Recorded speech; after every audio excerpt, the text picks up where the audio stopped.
Un Ustacha que no puede sacar al niño del vientre de la madre con una daga no es un buen Ustacha. Estas palabras fueron atribuidas a Ante Pavelić, el líder de uno de los movimientos fascistas más crueles de la historia, el cual asesinó a más de 1 millón de judíos, serbios y gitanos durante la Segunda Guerra Mundial. Entre 1941 y 1945, Yugoslavia se transformó en un estado satélite de las potencias del eje y reprodujo en su territorio los mismos métodos de tortura y exterminio que los nazis, aunque con un nivel de sadismo y obsesión por la tortura que incluso sorprendió a los oficiales del Tercer Reich. En este nuevo video de Historia Militar vamos a conocer la historia de su temible líder y los grotescos crímenes de guerra que lo transformaron en uno de los dictadores más sanguinarios de la historia. Ante Pavelić nació en Herzegovina el 14 de julio de 1889 y vivió una infancia desarraigada con constantes mudanzas debido al trabajo ferroviario de su padre. El primer gran cambio en su vida ocurrió cuando se trasladó a Zagreb para estudiar Derecho. Fue entonces cuando se unió a un grupo nacionalista croata. Pavelić ascendió rápidamente en el mundo de la política, transformándose en diputado del Parlamento Nacional Yugoslavo. En 1927 comenzó una larga comunicación con la Italia fascista pidiendo consejos para solucionar lo que describía como problema croata, el cual se ligaba directamente a la convivencia con otras etnias dentro del territorio yugoslavo. Cualquier similitud con la manera en que el Tercer Reich se refería a la situación de los ciudadanos judíos no es pura coincidencia, más bien es un termómetro del clima de violencia racial que se cocinaba en las entrañas de Europa. El ascenso de Pavelić se vio interrumpido en 1929 por la dictadura del rey Alejandro I de Yugoslavia, lo que obligó a todos los militantes pro-croatas a apaciguar su discurso o huir del país. Pavelić optó por esta segunda opción y durante su estancia en Italia obtuvo apoyo y subsidios de parte del gobierno italiano, prometiendo a Mussolini una entrega de territorio a cambio de ayuda para tomar el gobierno de Yugoslavia.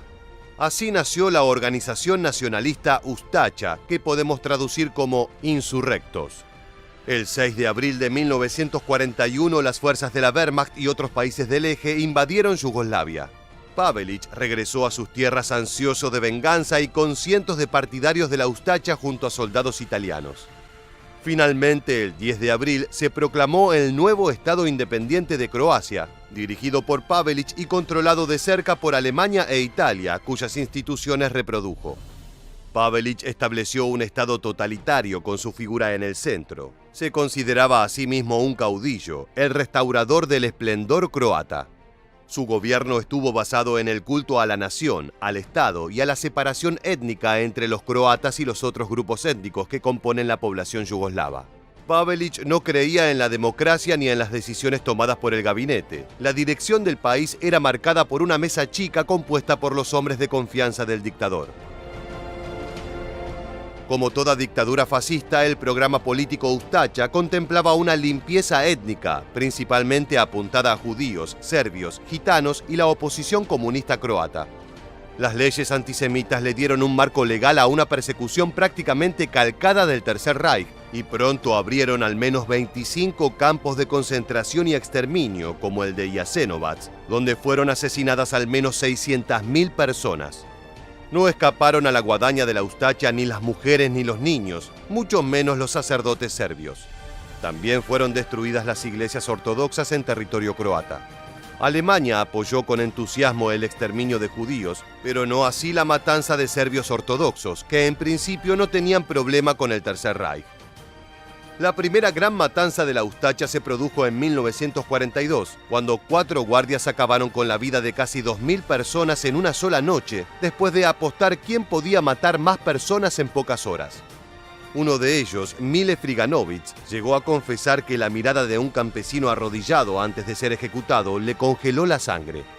Según su testimonio, le arrancó las 2 orejas y le obligó a pronunciar «Viva Pavelić», pero el granjero no lo dijo. Sus únicas palabras fueron «Haga su trabajo, criatura». Esto enfureció tanto al guardia que le arrancó los ojos, el corazón y lo degolló. A diferencia de sus homónimos alemanes, a los croatas les gustaba presumir de lo que hacían. No se escondían, al contrario, posaban con las cabezas decapitadas y los cadáveres para las fotos. Muchas víctimas fueron arrojadas vivas por despeñaderos o asesinados al borde de grandes pozos. Antes te comentamos sobre los campos de exterminio, siendo el más infame el de Jasenovac. De allí surgen las historias más terribles. Niños quemados vivos, otros ahogados en el río, bebés asesinados a hachazos, niñas e infantes de apenas 12 años abusados sexualmente, todo en presencia de sus padres. Los ustachas solían meter agujas en las uñas de los prisioneros y les echaban sal en las heridas, provocando un dolor inimaginable.